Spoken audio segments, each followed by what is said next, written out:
How are you? I hope you all are fine.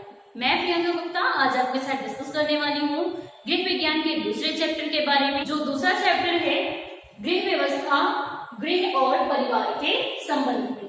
तो आज हम जानेंगे कि गृह व्यवस्था क्या चीज है और गृह व्यवस्था कैसे की जाती है, घर की व्यवस्था कैसे की जाती है। तो गृह व्यवस्था दो शब्दों से मिलकर बना है। गृह का अर्थ है घर, व्यवस्था का सीधा सा मतलब है कि योजनाबद्ध तरीके से किया गया कार्य ही व्यवस्था कहलाता है। तो इसका सीधा सा एक डेफिनेशन हो जाएगा कि अपने घर के कार्यों को योजनाबद्ध तरीके से करना ही गृह व्यवस्था कहलाता है। अपने घर के कार्यों को योजनाबद्ध तरीके से करना ही गृह व्यवस्था कहलाता है। अब गृह व्यवस्था का जो मेन फैक्टर है वो गृहिणी है। गृहिणी जो है वो सबसे इम्पोर्टेंट रोल प्ले करती है हमारी गृह व्यवस्था में, क्योंकि गृहिणी जो है वो परिवार के सभी लोगों की उचित रूप से देखभाल करती है।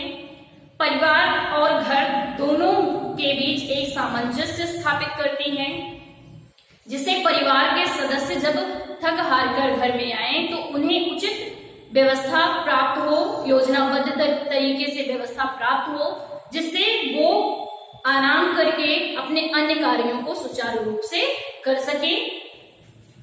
यहाँ पे हम बात करेंगे गृह व्यवस्था एवं उसकी धारणा के बारे में। तो यहाँ पर बहुत सारी ऐसी धारणाएं हैं जो गृह व्यवस्था के अंतर्गत दी गई हैं। जैसे गृह व्यवस्था वह प्रक्रिया है जिससे परिवार के निश्चित लक्ष्यों की प्राप्ति के लिए नियोजित व क्रियान्वित किया जाता है। इसको किसी ने बोला कि गृह व्यवस्था एक ऐसी प्रक्रिया होती है जो किसी निश्चित लक्ष्य को प्राप्त करने के लिए नियोजित व क्रियान्वित ढंग से किया जाता है। तो नियोजित का यहाँ से मतलब है कि योजनाबद्ध तरीके से। ऑब्वियस सिंपल सी बात है कि अगर हमें कोई गोल अचीव करना है या कोई हमारा एम है जिसको हमें अचीव करना है, तो फर्स्ट ऑफ ऑल उसके लिए हमें प्लानिंग करनी होगी। हिंदी में बात करें तो सबसे पहले उसकी योजना बनाएंगे, फिर उसको उसी डायरेक्शन में क्रियान्वित करेंगे और समय समय पर उसका मूल्यांकन करते रहेंगे कि हमारे द्वारा जो प्लान किया गया है, हमारे द्वारा जो योजना बनाई गई है, क्या वो सही क्रम में या उचित डायरेक्शन में काम कर रही है कि नहीं। अगर नहीं कार्य कर रही है उचित डायरेक्शन में, तो कौन से ऐसे कारण हैं जिसके कारण से वो डायरेक्शन में कार्य कर रही है, उन फैक्टर को हमें जानना है और उन्हें डिडक्ट करना है, जिसके कारण से हमारी जो योजना है वो सुचारू रूप से अपने लक्ष्य को अचीव कर सके। अब यहाँ पर हम बात करते हैं गृह व्यवस्था में जो योजना बनाई जाती है यहीं तक सीमित नहीं होता कि वो लक्ष्य को प्राप्त कर ले, बल्कि जब हम किसी चीज के लिए योजना बनाते हैं तब वह उस लक्ष्य को प्राप्त कर लेते हैं हमारी योजना, तो उसी क्रम में हम एक नई योजना बनाते हैं किसी दूसरे लक्ष्य को प्राप्त करने के लिए। तो कहने का सीधा सा मतलब है कि गृह व्यवस्था के अंतर्गत जो योजना बनाई जाती है वो निरंतर रहती है, जो हमारे घर के लक्ष्यों को पूरा करती है, जिससे हमें आनंद एवं संतुष्टि प्राप्त होती है। अगर हम यहाँ पे बात करें कि हमने यहाँ पे बहुत सारे लोग आए, बहुत सारे थ्योरेटिकल व्यूज भी हैं कि गृह व्यवस्था की परिभाषा के बारे में, लेकिन निकिल और डार्सी के अनुसार यहाँ पर एक डेफिनेशन दी गई गृह व्यवस्था की। तो इन्होंने बताया कि गृह व्यवस्था परिवार की ऐसी व्यवस्था है जिसमें साधनों का नियोजन, नियंत्रण तथा मूल्यांकन किया जाता है। तो ऑब्वियसली बात है, इन्होंने बिल्कुल सही कहा है कि व्यवस्था के अंतर्गत जो साधन होते हैं उनके साथ ही हम अपनी योजना बनाते हैं और उस योजना के फलीभूत कार्य करते हैं, नियंत्रण करते हैं और समय समय पर उसका मूल्यांकन भी करते हैं। नेक्स्ट है गृह के कार्य और परिवार। गृह के कार्य और परिवार की बात करें तो जैसे कि हम जानते हैं कि लाखों वर्षों पूर्व जो मानव थे उनके पास घर नहीं था, वो आदि मानव के रूप में रहते थे। जैसे जैसे विज्ञान के प्रयोग हुए, आधुनिकता आई, धीरे धीरे क्या हुआ कि आज हमारे पास घर है और ऐसा घर है जिसमें हम सुख, समृद्धि एवं संतुष्टि के साथ निवास कर सकते हैं। तो यहाँ पर घर भी विशेष प्रकार से आजकल के बनाए जाते हैं। जिसके द्वारा विभिन्न प्रकार के उद्देश्यों की पूर्ति की जा सकती है। जैसे कि हमारे घर में गृहिणी होती हैं जो परिवार के सभी सदस्यों की मूलभूत आवश्यकताओं को पूरा करने का कार्य करती हैं, जिनका विशेष योगदान घर को बनाने में होता है। एक कुशल गृहिणी वो होती है जो अपने घर के सभी कार्यों को स्वयं करके श्रम, समय एवं धन की बचत करती है। यहाँ पर हम बात करते हैं गृह के कार्य एवं परिवार के बारे में। अगर हम यहाँ पे बात करते हैं कि घर हमारे जीवन में क्या क्या कार्य करते हैं, तो घर जो है हमारे जीवन में बहुत ही इंपॉर्टेंट रोल प्ले करता है और मनुष्य की जो मूलभूत आवश्यकताएं हैं उसमें घर दूसरी मूलभूत आवश्यकता है। जैसे हम कहते हैं मनुष्य की 3 मूलभूत आवश्यकताएं हैं। पहली रोटी, कपड़ा, मकान। तो इन तीनों नेसेसिटीज में रोटी, कपड़ा और तीसरा जो नेसेसिटी है वो मकान है। तो मकान को हम यहाँ से घर से रिलेट कर रहे हैं। तो घर हमारे जीवन में निम्नलिखित कार्य करते हैं। जैसे घर हमें एक चारदीवारी प्रदान करता है जिसमें हम सुरक्षित और रहते हैं। ये प्राकृतिक आपदाओं से हमारी रक्षा करता है, जैसे बाढ़, आंधी, तूफान इत्यादि चीजों में। दूसरा, घर हमें एक ऐसा माहौल प्रदान करता है जहां पर हम सुख एवं समृद्धि के साथ अपना जीवन यापन कर सकते हैं। घर हमें ऐसे माहौल प्रदान करता है जहां पर हम अपने परिवार के सदस्यों के साथ मिलजुल कर अपने कार्यों की योजना बनाते हैं और उन कार्यों की योजना के तहत ही अपने लक्ष्यों की पूर्ति करते हैं। घर हमारा बच्चों के संपूर्ण विकास के लिए भी होता है। परिवार मनुष्य की मूलभूत एवं सामाजिक संस्था है जिसके अंतर्गत माता पिता, भाई बहन, पति पत्नी, त्रिपुत्री इत्यादि आते हैं। ये सभी परिवार के सदस्य घर में एक साथ रहते हैं और अपने कार्यों को उचित ढंग से करके परिवार में सुख, शांति एवं समृद्धि का अनुभव करते हैं। यहाँ पे हम बात करेंगे गृह व्यवस्था में गृहिणी के उत्तरदायित्व। गृह व्यवस्था में गृहिणी का बहुत बड़ा रोल होता है और बहुत सारी रिस्पॉन्सिबिलिटीज भी होती हैं उसकी। वो कौन कौन सी, आइए हम जानते हैं। पहला है आय के अंतर्गत व्यय योजनाबद्ध ढंग से करना। अब यहाँ पे जो गृहिणी के उत्तरदायित्व है इसमें क्या है, हमारे घर की या हमारे परिवार की जितनी आय है उसके हिसाब से एक योजना बनाएं, उसके हिसाब से बजट बनाएं और उसी आधार पर व्यय करें। साथ ही साथ उसमें बचत का भी प्रावधान होना चाहिए, तभी हमारे घर की जो व्यवस्था है, गृह व्यवस्था है, वो संतुलित रूप से चल सकती है। दूसरा, पारिवारिक सदस्यों के अच्छे स्वास्थ्य के लिए सफाई का विशेष ध्यान। ऑब्वियस सी बात है, जब हम अपने परिवार के लोगों का अच्छा स्वास्थ्य चाहते हैं उसके लिए हमें बढ़ चढ़कर उन्हें विभिन्न प्रकार की सेवाएं देनी होंगी। जैसे उनके उत्तम स्वास्थ्य के लिए चिकित्सीय व्यवस्था। दूसरा, उनके उत्तम स्वास्थ्य के लिए अच्छे भोजन का प्रबंध करना, उनके अच्छे स्वास्थ्य के लिए उचित रोशनी वाला कमरा, हवादार कमरा, समय समय पर रूम की सफाई इत्यादि का विशेष ध्यान देना पड़ता है। नेक्स्ट वन, परिवार के सदस्यों के लिए शुद्ध पानी, शुद्ध वायु तथा समुचित प्रकाश की व्यवस्था होनी चाहिए। जब परिवार के सदस्य के लिए स्वच्छ जल नहीं होगा तो वो दूषित जल से विभिन्न रोगों से संक्रमित हो जाते हैं। इस कारण से गृहिणी को बहुत सी परेशानियां उठानी पड़ सकती हैं। इसलिए गृहिणी को शुद्ध जल की व्यवस्था करनी चाहिए ताकि परिवार के लोगों का स्वास्थ्य अच्छा बना रहे और ताकि वो किसी भी संक्रामक बीमारी की चपेट में न आए। शुद्ध वायु का आशय है कि परिवार के सदस्यों को ऐसी जगहों पर गृहिणी न जाने दे जहां पर विशुद्ध वायु हो, जिसके कारण से उनके फेफड़ों में या उनके श्वसन प्रक्रिया में किसी प्रकार की समस्या उत्पन्न हो।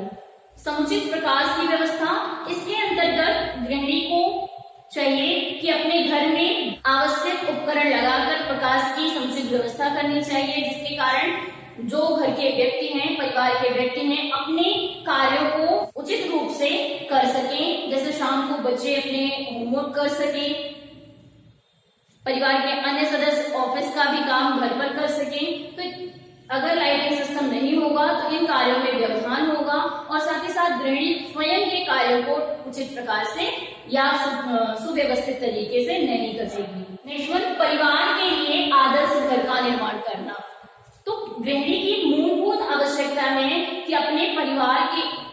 अपने परिवार के लोगों के लिए एक आदर्श घर बनाना। आदर्श घर कैसे बनेगा? जब गृहिणी कुशल होगी, सुशिक्षित होगी और अपने कार्यों को सुव्यवस्थित ढंग से करेगी, जिसके कारण परिवार के सभी सदस्यों को लाभ होगा और सभी के मन प्रसन्न होंगे, तभी गृहिणी एक आदर्श घर का निर्माण कर सकती है। घर के सभी सदस्यों का उचित विकास।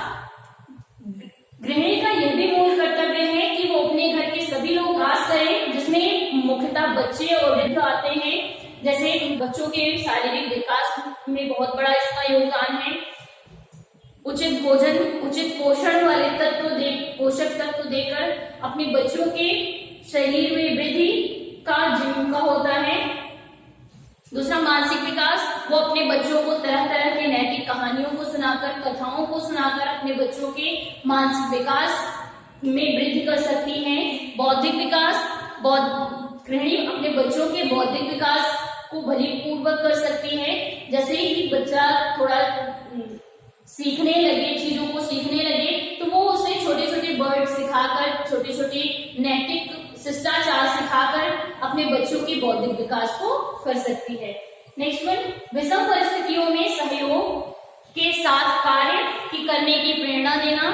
कभी कभी ऐसा आता है कि परिवार के जो लोग होते हैं उन पर मुसीबत आ जाती है, तो उस समय गृहिणी का नैतिक कर्तव्य होता है कि वो परिवार के सभी लोगों को एकजुट करके ये प्रेरणा दे कि हम सभी लोग साथ हैं और अपने कार्यों को सुचारू रूप से कर सकते हैं और इस विषम परिस्थिति से हम मुकाबला करने के लिए तैयार हैं। तो इससे क्या होता है कि घर में एक खुशी का माहौल आता है, लोगों को एक सेटिस्फैक्शन होता है कि हम साथ साथ हैं।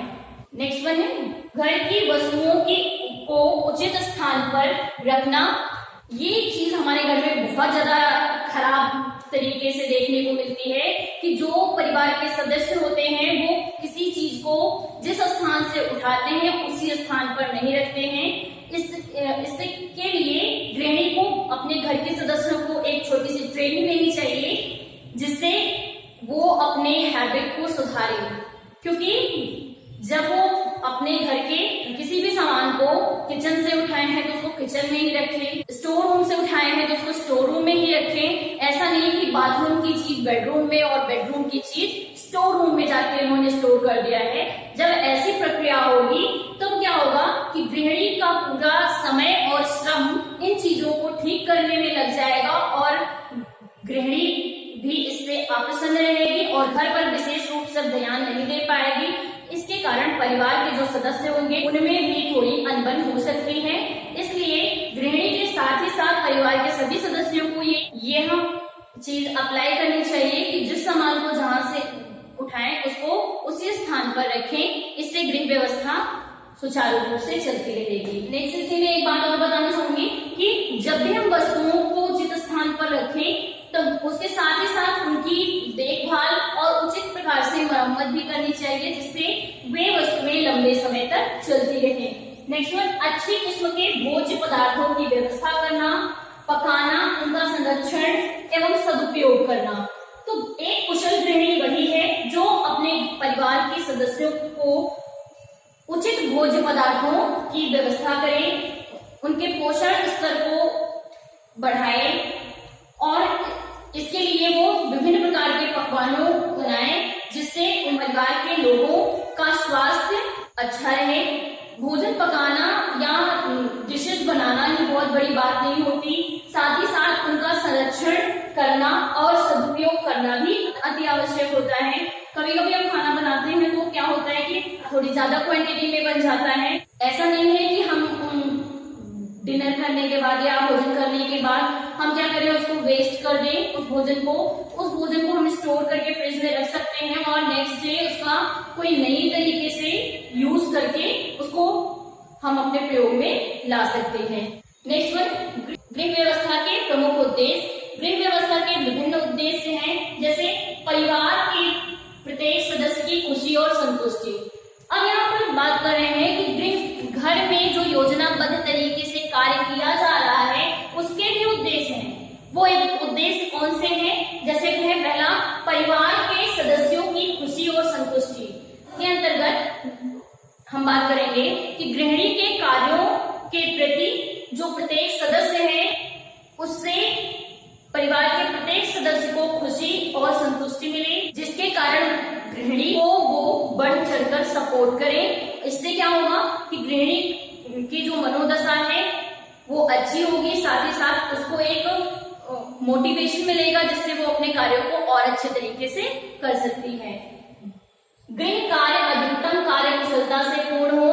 ऑब्वियसली बात है कि गृहिणी अपने कार्यों को सुचारू रूप से अधिक समय न लेते हुए समय और श्रम की बचत करते हुए अपने कार्यों को पूरा करे और वे कार्य बहुत ही सुंदर ढंग से पूरे किए गए हों। नेक्स्ट वन, परिवार के सदस्यों का सर्वांगीण विकास। तो हमने पहले भी इसको बताया कि गृहिणी का नैतिक कर्तव्य है कि वो अपने परिवार के सभी लोगों के सर्वांगीण विकास पर विशेष ध्यान दे, चाहे वो शारीरिक विकास हो, मानसिक विकास हो या बौद्धिक विकास हो। साथ ही साथ उस परिवार के सभी लोगों को सामाजिक रूप से, आर्थिक रूप से मजबूत करना भी गृहिणी का ही कार्य है। नेक्स्ट वन, समय, श्रम तथा धन की बचत। तो गृहिणी को अपने कार्यों के जरिए अपने समय की भी बचत करनी है, श्रम की भी बचत करनी है और साथ ही साथ धन की भी बचत करनी है। समय का बचत कैसे होगा? गृहिणी अपने कार्यों को करने के लिए विभिन्न प्रकार के उपकरणों का प्रयोग कर सकती है, जिससे समय कम लगेगा और श्रम भी कम लगेगा और साथ ही साथ बचत उसके समय की होगी। दूसरा, गृहिणी के घर में जो आवश्यक वस्तुएं हैं उसी से वो अपने घर के कार्यों को सुनियोजित ढंग से पूर्ण करे। यदि गृहिणी ऐसा करती है तो वहां पर धन की बचत होती है और गृहिणी को भी एक संतोष प्राप्त होता है। आय व्यय में संतुलन।